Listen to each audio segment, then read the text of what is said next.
মুশফিকের ব্যাটে রান নেই, এমনকি পরের ম্যাচে তার বাদ পড়ার গুঞ্জনও শোনা যাচ্ছে। তবে ভক্তের ভালোবাসা তো আর ফর্ম দেখে হয় না।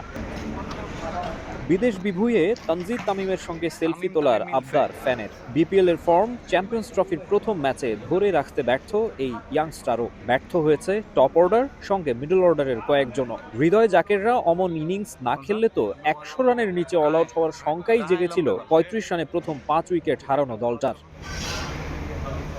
দুবাই আন্তর্জাতিক বিমানবন্দরে খুব চনমনে ছিলেন না বাংলাদেশ দলের কোনো ক্রিকেটারই। সেটাই স্বাভাবিক। চ্যাম্পিয়ন্স ট্রফির শিরোপা জয়ের স্বপ্ন দেখিয়ে ভারতের বিপক্ষে প্রথম ম্যাচে ৬ উইকেটে হার, ভুলুণ্ঠিত শান্তদের উচ্চাকাঙ্ক্ষার ফানুস। সংযুক্ত আরব আমিরাতের পর এবার গন্তব্য পাকিস্তান। গ্রুপ পর্বের বাকি ২ ম্যাচের প্রতিপক্ষ নিউজিল্যান্ড ও স্বাগতিক পাকিস্তান।